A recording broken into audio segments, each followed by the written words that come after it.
At the beginning, she did not see his love as something rare or earned. She saw it as something owed. His consistency, his patience, his emotional availability. These did not register as strength in her mind. They registered as weakness. From a psychological perspective, this is not surprising. A narcissistic personality often confuses dominance with power and emotional restraint with superiority. Anything freely given is subconsciously devalued. When love arrives without conditions, it feels suspicious, even contemptible. From the lens of analytical psychology, as explored by Carl Jung, the shadow plays a central role here. Her shadow, the repressed insecurity, the fear of inadequacy, could not tolerate someone who saw her clearly and still chose her. His love threatened the false self she had constructed. Rather than feeling safe, she felt exposed.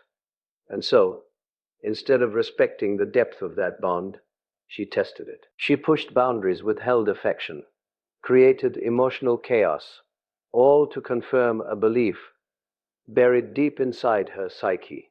If he truly knew me, he would leave. But he didn't, and that endurance became the very reason she lost respect for him.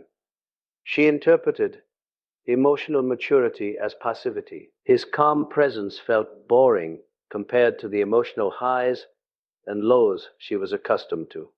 In her inner world, love was something to be chased, not something that stayed. What she failed to understand is that stability feels dull only to a nervous system addicted to disorder.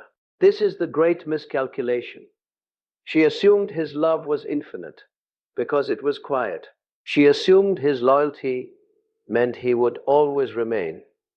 Yet real love is not loud because it has nothing to prove. It does not beg, threaten, or perform. It simply exists until it no longer can. When he finally withdrew, not in anger but in clarity, the shock was profound. Only then did she recognize that what she called weakness was, in truth, self-mastery. And this is the reflection worth holding on to. When you mistake emotional strength for weakness, you don't lose love immediately. You lose the capacity to recognize it when it's standing right in front of you. Once she had reduced his devotion to something ordinary, a second illusion quietly took hold, the belief that she would always have options. Attention came easily to her, admiration followed her presence. She learned, over time, to confuse being desired with being valued. In a narcissistic inner world, this abundance of external validation creates a dangerous fantasy that people are interchangeable, that connection is replaceable, that depth can be swapped without consequence. From a psychological standpoint, this is compensation at work. As Carl Jung observed, when the inner self is unstable, the ego seeks constant reinforcement from the outside. Each new admire becomes a temporary mirror, reflecting back an image she wants to believe in. And because those mirrors kept appearing, she assumed they always would. What she never examined was the quality of that reflection. Validation feeds the ego, but it does not nourish the psyche. This is where the illusion becomes most destructive. She believed that losing one man meant gaining another, perhaps even better, more exciting, more controllable. But what she failed to grasp is that most attention is shallow by design. It is drawn to surfaces, not substance. Genuine emotional presence, the kind that remains steady in conflict, that sees beyond performance. The sees beyond performance, that holds space without demand, is rare precisely because it requires psychological maturity. It cannot be mass-produced, so she traded depth for variety, meaning for stimulation. Each new interaction briefly soothed her insecurity, but none anchored her. Over time, The excitement faded faster, the connections felt thinner, and the silence between admirers grew louder. And that was the moment the illusion cracked. For the first time, she sensed that something irreplaceable had been lost. Not a person, but a form of love that does not return once dismissed. The tragedy is not that options disappeared. The tragedy is that they were never real alternatives to begin with. They were distractions from an inner emptiness she refused to face. And this is the insight worth carrying forward. When you treat people as replaceable, you don't increase your power. You reveal how replaceable your own sense of self has become. When he finally walked away, what unsettled her most was not the loss itself, but the manner of it. There was no dramatic confrontation, no desperate attempt to be understood, no effort to win her back. He did not plead for closure or demand validation. He simply withdrew. For a narcissistic psyche, this is profoundly destabilizing. Conflict can be managed. Anger can be manipulated. Even pain can be reframed as proof of importance. But silence, calm, deliberate, self-respecting silence, offers nothing to grasp. Psychologically, this is where the power dynamic reverses. Narcissistic control depends on emotional reactions. The moment he stopped reacting, the familiar levers no longer worked. As Carl Jung would suggest, the ego relies heavily on external affirmation to maintain its sense of coherence. When that affirmation is removed without explanation or drama, the ego is forced to confront something it avoids at all costs: its own insignificance in the inner world of another. She expected rage, she expected collapse, perhaps even humiliation. What she received instead was indifference, not coldness, but clarity. His withdrawal was not punishment, it was self-preservation. And that distinction matters. For the first time, she was not the one choosing distance. She was no longer the center of the narrative. This triggered a deep anxiety because it shattered the unconscious belief that she was irreplaceable simply by existing. In that silence, her imagination turned against her. She replayed conversations, searched for signs, constructed meanings where none were offered. His absence became louder than his presence ever was. This is the paradox. When someone who truly loved you leaves without resentment, it exposes how much of your power was borrowed from their attention. Without it, the illusion collapses. What she did not realize then, but may only realize much later, is that his silence was an act of maturity, not cruelty. He chose not to fight for someone who could not meet him emotionally. And in doing so, he reclaimed his dignity. This is the reflection that remains. When someone walks away in peace, they are not losing you.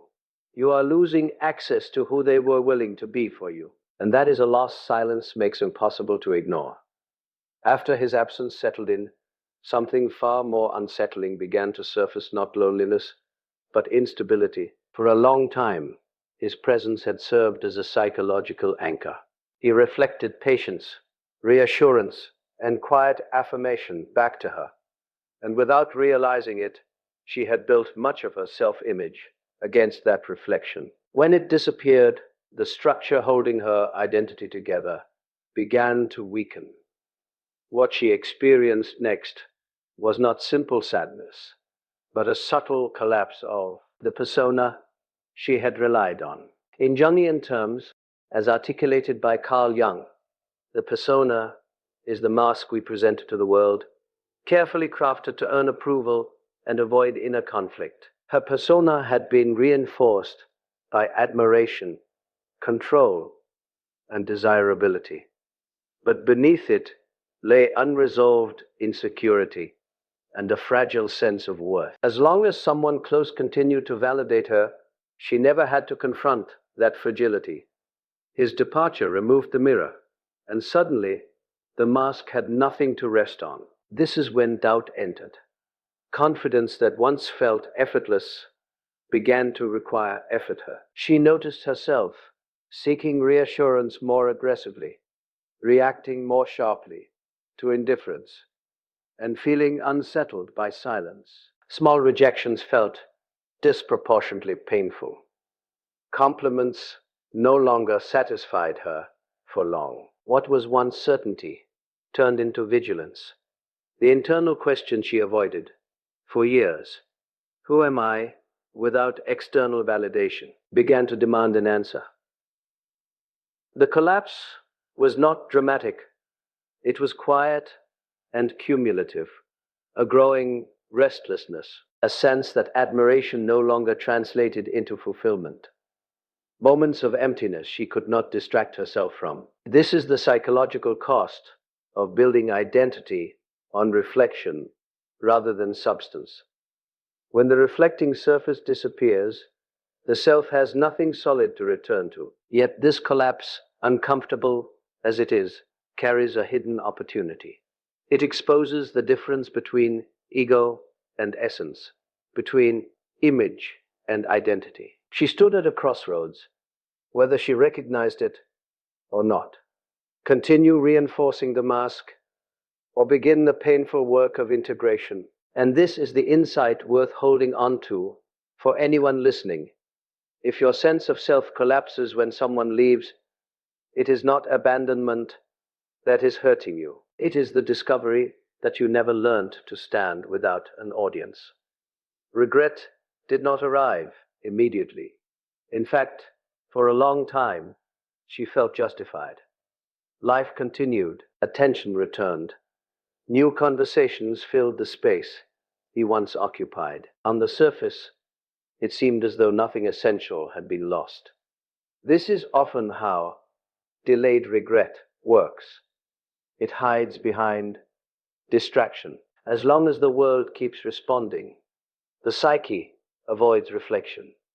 But regret is patient. It waits for silence, for stillness, for the moment when distraction no longer soothes.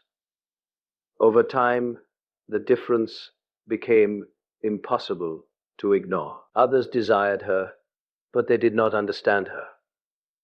They reacted to her image, not her inner reality. When she spoke, they listened selectively.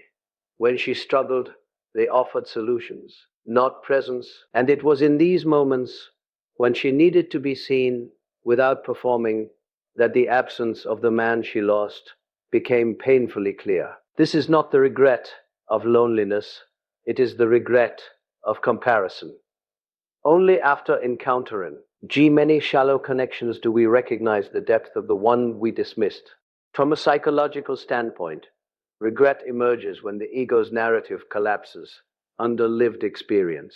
As Carl Jung suggested, insight often comes not through instruction, but through suffering.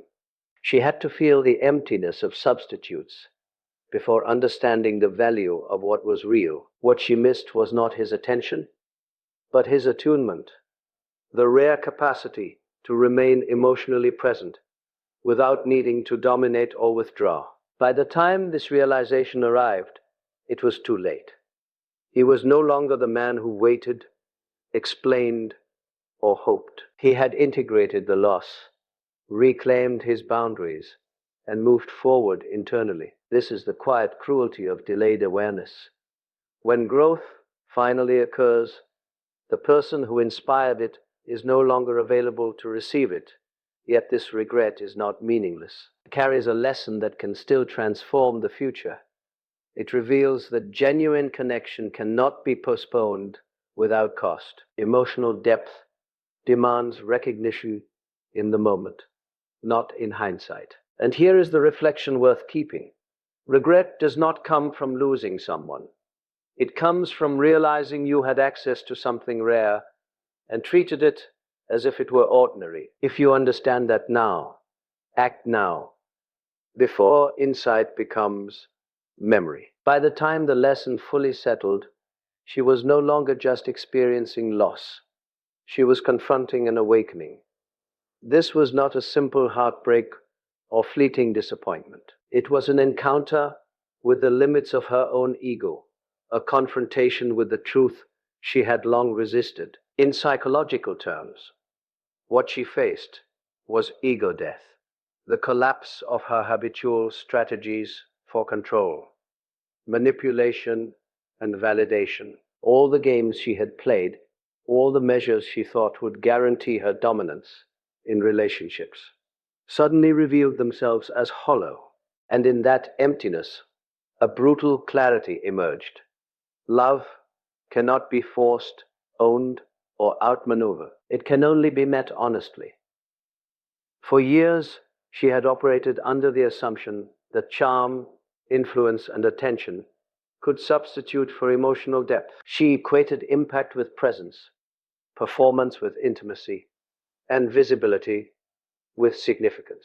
Yet the man she lost had modeled something far more subtle and profound: constancy without conditions, respect without demand, and boundaries without compromise. These qualities, invisible to her before, became glaringly clear only in his absence. Jung would recognize this as a confrontation with the shadow, the realization that the parts of herself she had ignored, repressed, or justified were the very elements that obstructed her growth. To survive the awakening, she would have to confront her inner emptiness and acknowledge what she had rejected.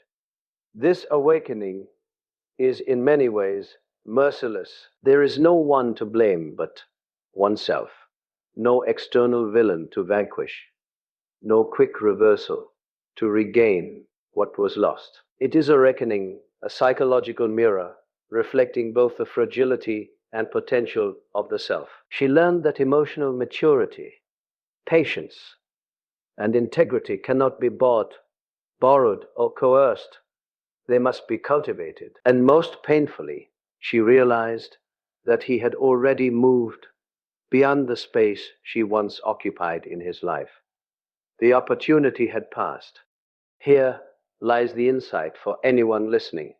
The harshest awakenings are the ones we cannot avoid, and the lessons they bring are irreversible. The question is not whether you will face loss, but whether you will recognize the value of what you have before it slips beyond reach.